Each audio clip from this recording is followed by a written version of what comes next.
ስልክ እንደ ትግራይ ውስጥ አለ መብራት አልተቋረጠም ብዙ ነገሮች አሉ ሶ በእነዚህ ሁሉ ነገሮች ልክ መንግስት ጋር መረጃዎች አሉ መንግስት ደግሞ የያዛችሁትን ነገር አቆሙ ከሻቢያም ጋር ከፋኖም ጋር የምታደርጉትን ነገር አቆሙ የጦርነት ጉሰማችሁን አቆሙ የኔ የሚደረገውን ድርድር እኮ አልፈልግም ያለው ወዶ አይደለም በአዲስ አበባ እንዲሆን አንድም ከደህንነት ስጋት አንፃር ነው ምክንያቱም ኬንያ ለመሄድ ወይ በሱዳን መሄድ አለባቸው ወይ አዲስ አበባ መምጣት መቻል አለባቸው ካሴኮ መሪ ነው የጽምዶ የሚል መግለጫ በሚዲያ ሁሉ ሰጥተው የፋኖ ደጋፊዎችን ቴሌቪዥን ጣቢያቸው ላይ ጋብዘው አስነግረው ያላደረጉት ነገር የለም ይሄንን ሁሉ ካደረጉ በኋላ ሪሊ ከመንግስት ጋር መደራደር ሊቀላቸው ይችላል ወይ ይሄ ጦርነት ሳይጀመር እንደውም በጥቂት ቀናት ውስጥ እነሱን ማስወገድ የሚቻልባቸው ብዙ መንገዶች ይኖራሉ መንግስት ጋር አለ ያቃል ስለዚህ ያንን ነው የፈሩት ብዬ የማስበው ነው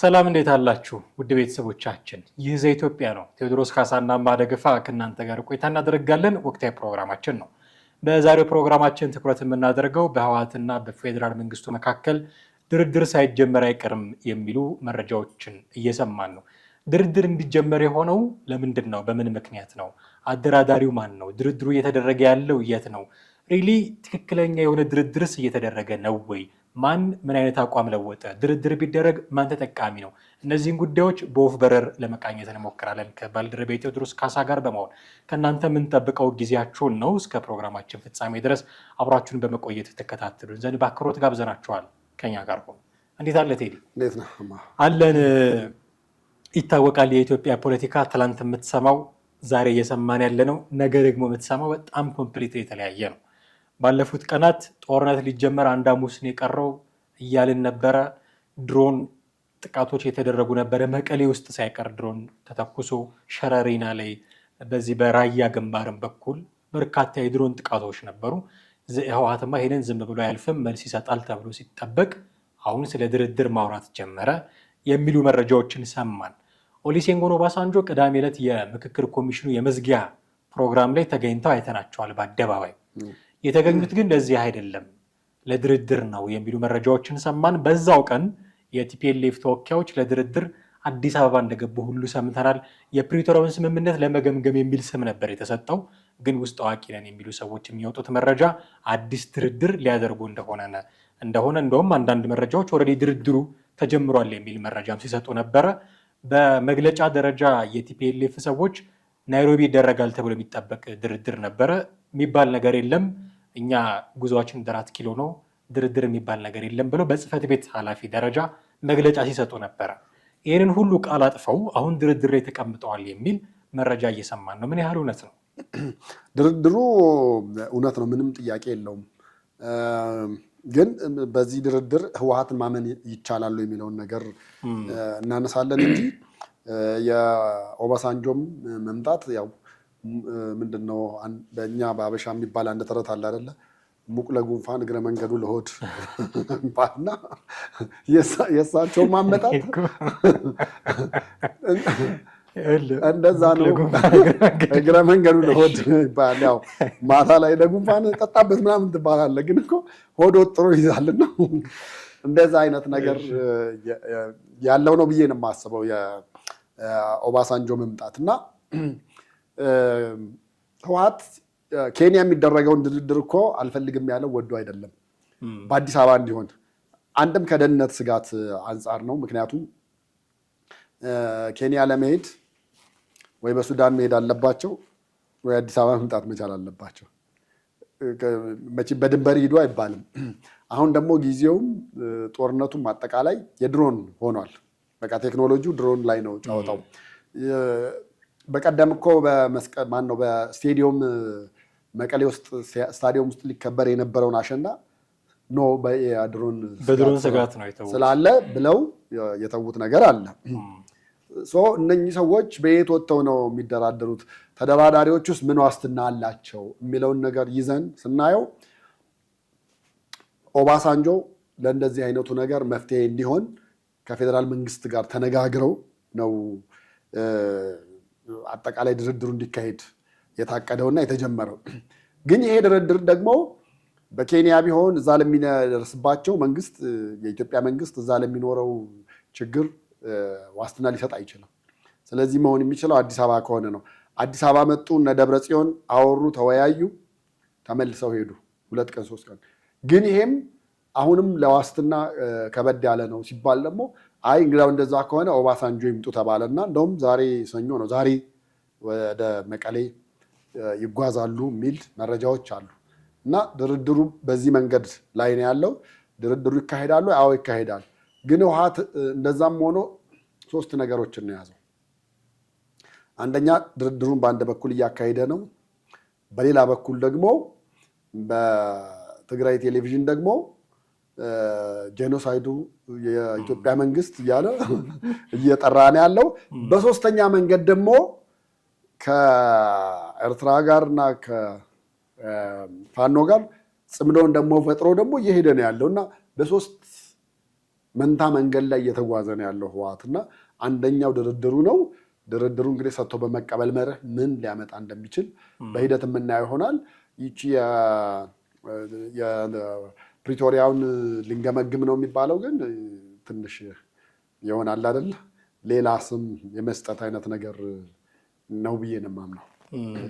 እንግዲህ ተጀምሮ ከሆነ ንግግሩ በአዲስ አበባ ሊወያዩባቸው የሚችሏቸው ጉዳዮች ኦልሬዲ ይታወቃሉ። እንዴት አድርገን ወደ ሰላም እንምጣ የሚለው ጥቅል ሀሳብ እንዳለ ሆኖ የድሮን ጥቃት ይቁምልን ምናምን የሚሉ ጥያቄዎችን ማንሳታቸው አይቀርም ቲፒኤልኤፎች።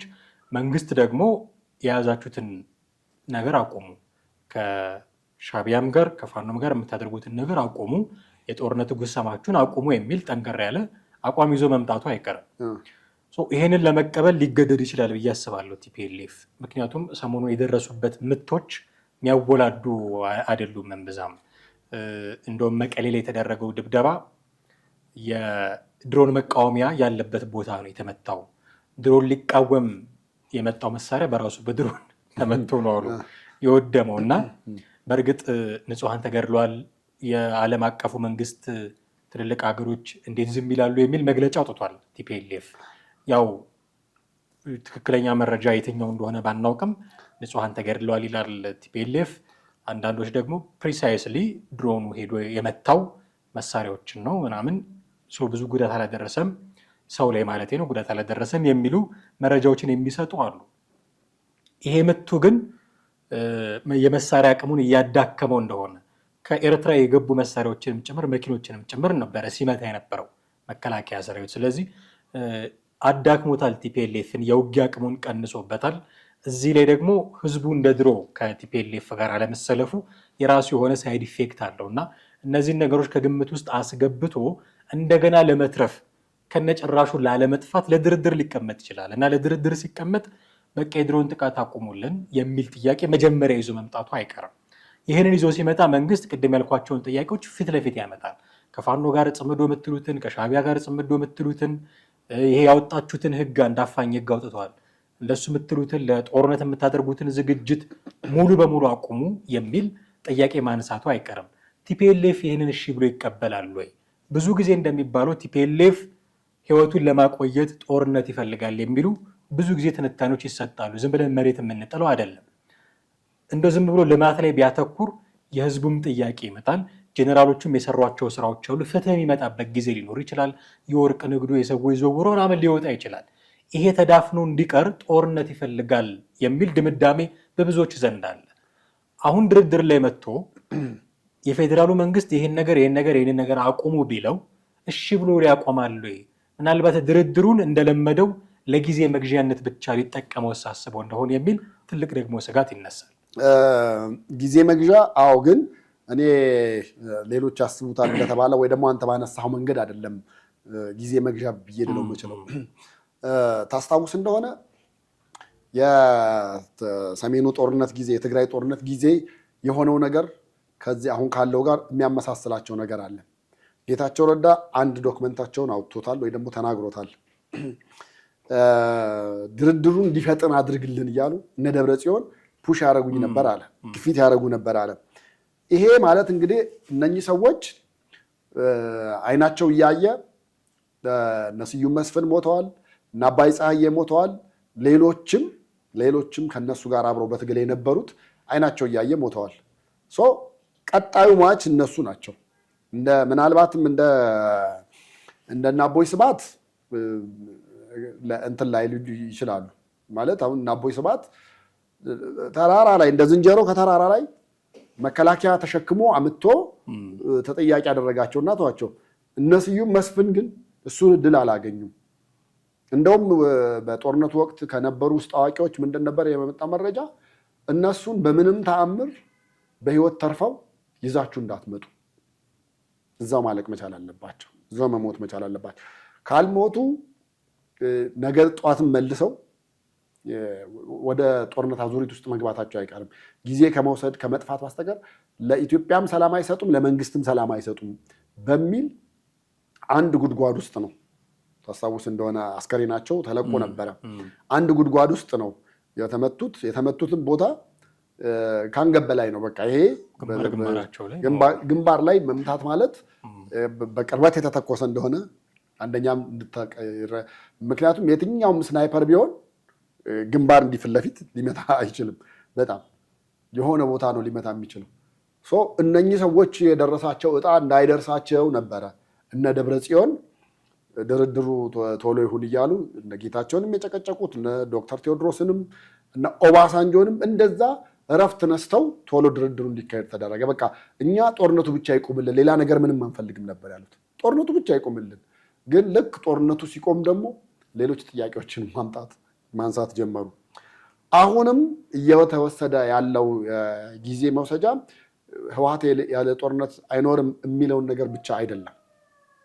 እነኚህ ሰዎች አሁን መተንፈሻ ይፈልጋሉ። አንደኛ። ሁለተኛ እንደ ልብ ገብታ አለመውጣትና ሁሌ በተንቀሳቀስክ ቁጥር ድሮን አለ የለም እያልክ ወደ ላይ ተመለከትክ የምትጓዘው ጉዞ በጣም ሰቆቃ ነው። መንግስት አስበው ስልክ አላቋረጥባቸውም። አሁንም ድረስ ስልክ እንደ ትግራይ ውስጥ አለ። መብራት አልተቋረጠም። ብዙ ነገሮች አሉ። በእነዚህ ሁሉ ነገሮች ልክ መንግስት ጋር መረጃዎች አሉ። ይሄ ጦርነት ሳይጀመር እንደውም በጥቂት ቀናት ውስጥ እነሱን ማስወገድ የሚቻልባቸው ብዙ መንገዶች ይኖራሉ። መንግስት ጋር አለ፣ ያውቃል።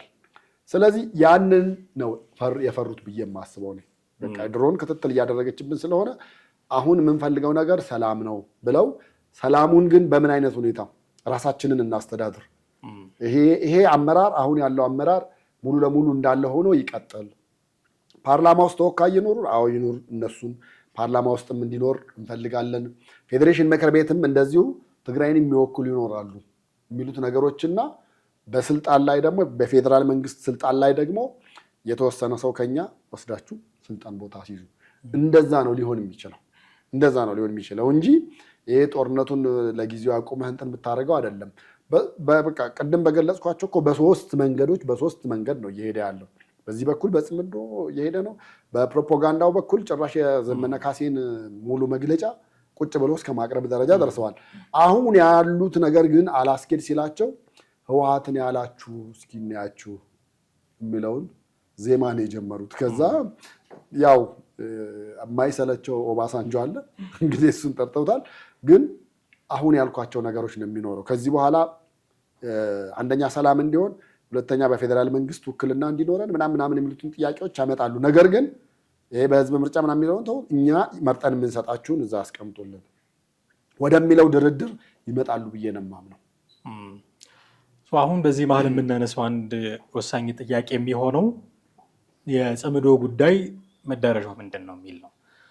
ስለ ጽምዶ ስናወራ የሀገር ውስጡ ብቻ እናውራና ቲፒኤልኤፍ እና ፋኖ ቲፒኤልኤፍ ከመንግስት ጋር ድርድር ከጀመረ ፋኖ የተከድቻለው ስሜት አያድርበትም ወይ? ጽምዶ ውስጥ የገቡት በጋራ መንግስትን እንጥላለን ብለው ነው። በጋራ መንግስትን የሚጥሉት ደግሞ ተደራድሮ አይደለም፣ በወታደራዊ አማራጭ ነው። ስለዚህ አብረን እንዋጋለን፣ አብረን እናጠቃለን፣ አብረን እንከላከላለን። የጋራ ኮማንድ ዘመነ ካሴ በአደባባይ ነው ለውጭ ሚዲያ የሰጠው። የጋራ ኮማንድ አቋቁመናል፣ ወታደራዊ ኮማንድ አቋቁመናል ብሏል። ስለዚህ ይህንን ሁሉ ያቋቋሙት በጋራ መንግስት ሊጥሉ ነው። በዚህ እጃቸው ይህንን እየሰሩ አሁን የምንለው ድርድር እውነት ከሆነ ከመንግስት ጋር ድርድር ከጀመሩ ፋኖ የተከድች ያለው ስሜት ውስጥ አይገባም ወይ? ይሄ ምን ኮንሲኩዌንስ ይኖረዋል የሚለው በራሱ አሁን አነጋጋሪ ነው የሚሆነው። አንደኛ ተከድች ያለው ብሎ ካመነ ጥምረቱ ሊፈርስ ነው። ምክንያቱም አብረው ሊሰሩ የሚችሉበት ሁኔታ የለም። ቲፒኤልኤፍ ተደራደረ ማለት ወታደራዊ አማራጩን ተወ ማለት ስለሆነ፣ ስለዚህ ነገ ከነገ ወዲያ ምን እንደሚስማሙ አናውቅም። በቃ ይፈራረሙና የቀደመ ኑሯቸው ሊቀጥሉ ነው። በመሀል ቤት ፋኖ ነው ዳር ይዞ የሚቀረው ማለት ነው። ስለዚህ ሊፋረስ ነው አንደኛ ጽምዶ የሚባለው ነገር። ይሄ ከተፋረሰ ፋኖ የሚወስደው ውስጥ አቋም ምንድን ነው የሚሆነው? ፋኖ ልክ ፌዴራል መንግስቱን እንደ ጠላት እንደሚያየው ቲፒኤልኤፍንስ እንደ ቀድሞ እንደ ጠላት ሊያዩ ይችላል። ቀድሞ እንደ ጠላት ነበር የሚያየው፣ በኋላ ነው ወዳጅ ያደረገው። ስለዚህ ይሄ ድርድር እውነት ከሆነና ቲፒኤልኤፍ ፋኖን ከድቶኛል ብሎ ፋኖ ካመነ እንደ ጠላት ሊያዩ አይችልም ወይ? የወልቃይትን ጉዳይ እንደገና ማቀንቀን አይጀምርም? አሁን የወልቃይት ጉዳይ በፋኖ ደረጃ ብዙ ሲንቀነቀን አንሰማም። ሜቢ ጎንደር ያሉ ፋኖች አካባቢ በደንብ የያዙት እነ ኮሎኔል ደመቀ ዘውዱ ናቸው፣ የተከዜ ዘብ ሰዎች።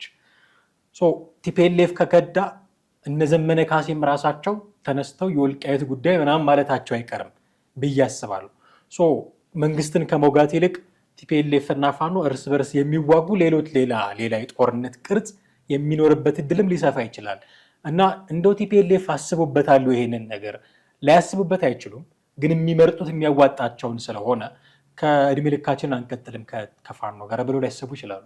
የተሻለ አቅም ያለው የተሻለ ጦር ያለው ጉልበቱም ያለው ደግሞ ስለማናሸንፈውም ነው ጽምዶ የፈጠርነው ብለውም ካሰቡ የተሻለ አቅም ያለው መንግስት ስለሆነ ከእሱ ጋር ብንስማማ፣ ሰሞኑን የወረደብንም ዱላ ከባድ ስለሆነ እሱን ተቀብለን ከእሱ ጋር ብንስማማ ይበጃል ካሉ የፋኖ ጉዳይ ምን እንደሚሆን ወዴት አቅጣጫ እንደሚቀየር ይታወቃል። ይሄ ነብይ መሆን አይጠይቅም። ፖለቲካውን ስታዩ የምትገመግመው ሀቅ ነው። ስለዚህ ከነሱ ጋር እንሰራለን ብሎ ጽምዶ የሚባል ነገር ፈጥሮ አብሮ ብዙ ነገር አድርጎ እንደውም አዲስ አበባ ስንገባ በር ላይ ጠብቁናል ተባብለው ሁሉ ዘመነ ካሴ እኮ መሪ ነው የጽምዶ የሚል መግለጫ በሚዲያ ሁሉ ሰጥተው የፋኖ ደጋፊዎችን ቴሌቪዥን ጣቢያቸው ላይ ጋብዘው አስነግረው ያላደረጉት ነገር የለም። ይህንን ሁሉ ካደረጉ በኋላ ሪሊ ከመንግስት ጋር መደራደር ሊቀላቸው ይችላል ወይ? አሁን ፋኖ የሽምቅ ውጊያ ማድረጉን ብቻ ማየት የለብንም። ይነስም ይብዛም ይህንን ሁሉ ዓመት ተቋቁሞ ቆይቷል። የመንግስት ክንድ በጣም ጠንካራ ነው። ኦፍኮርስ ውጊያው ኮንቬንሽናል ዋር አይደለም። ሜዳ ላይ መጥተው በከባድ መሳሪያ እያጠቃቸው ስላልሆነ እድሜያቸው ረዝሟል የሚል መከራከሪያ ልታቀርብ ትችላለህ። ግን በሽምቅ ውጊያም ቢሆን ስቲል ተቋቁመዋል። ስለዚህ መንግስትን የተቋቋመ ኃይል ለቲፒኤልኤፍ ላያንስ ይችላል።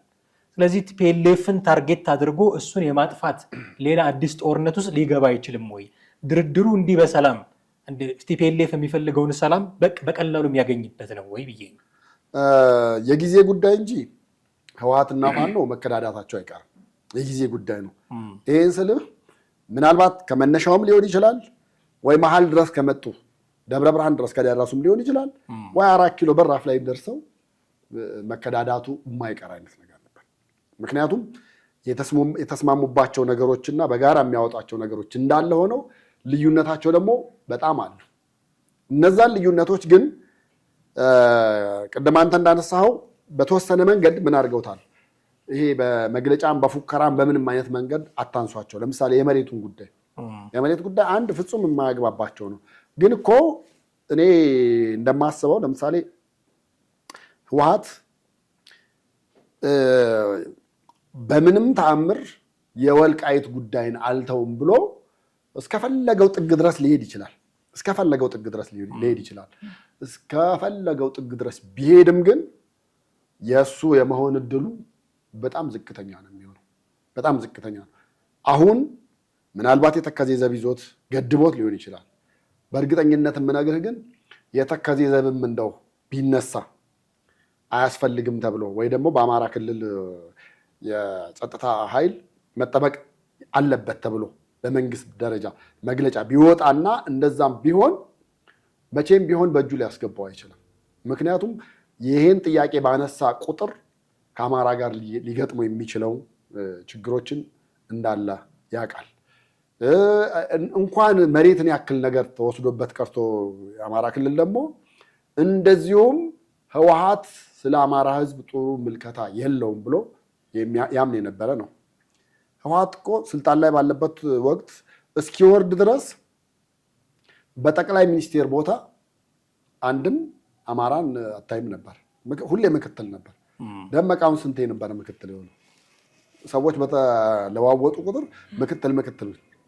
እንግዲህ እኮ ልንገርህ፣ ኢቭን በስልጣን ረገድ ልክ ጠቅላይ ሚኒስቴር መለስ ዜናዊ ሲያርፉ ሲሞቱ ማን ሆነ? ምክትላቸው ሆነ አይደል?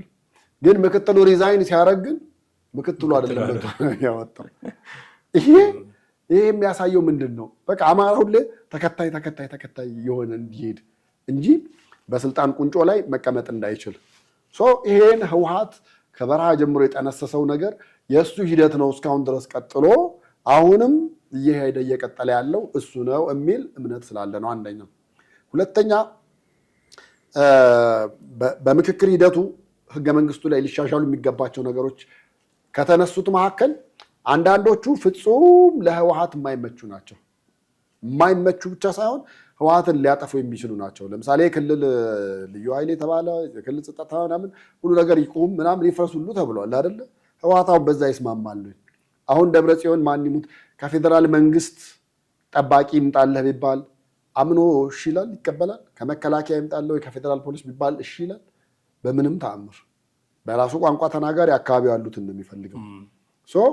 እነዚህን ሁሉ ነገሮች ልዩነቶች ይዞ ከፋኖ ጋር ደግሞ መጥቶ አብረው ሄደው ሊያደርጉ ይችላሉ? አይሆንም። በቃ መከዳዳት የህወሓት የህይወት ታሪኩ ነው። ገና ያኔ ኢህአፓ ምናምን ነገር ኢዲዩ የሚባሉት ጫካ በረሃም እያሉ እንዲህ መከዳዳት መገዳደል ምናምን ነገር የህይወት ታሪኩ ነው። ከዛ ጀምሮ ነው ይዞት የመጣው። ስለዚህ አሁን ከፋኖ ጋር የሚኖረውን ጥምረትን መለያየትን ምናምን በቃ ሲታሰረ ወደ እኔ ሲፈታ ወደ እሱ አይነት ነገር ነው። እንደዛ እያደረገ ሊቀጥል ይችላል። ምናልባት የትግራይን ሪፐብሊክነት ለማወጅ ሊሆን ይችላል ሂደታቸው የነበረው። ግን እሱም ቢሆን አለአዲስ አበባ እውቅና አለአዲስ አበባ ፊርማ ምንም ሊሆን አይችልም። ምንም የትኛው መንግስት ሊቀበለው አይችልም። ህወሓት እኮ ያልሄደበት መንገድ እኮ የለም። ላልጻፈው እኮ ዓለም አቀፍ ተቋማት እኮ የለም። ኢቨን አክቲቪስቶቹ ሳይቀር እኮ ነው ኢሜል በየንጋቱ ሲከፈት የዓለም አቀፍ ተቋማት የህወሓት ደብዳቤዎች ናቸው። በቃ ምንም ሊያደርግ አይችሉም። እነሱ ደግሞ ለምን በሌላ ሀገር ጣልቃ መግባት ነው።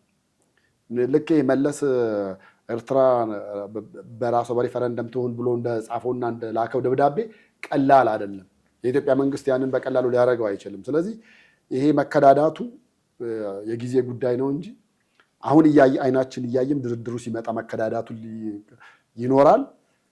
በመሀል ቢመጡም መንገድ ላይ ደርሰው ቃለ መሀላቸውን እያጠናከሩ ካልሄዱ ሊፈርስ ይችላል።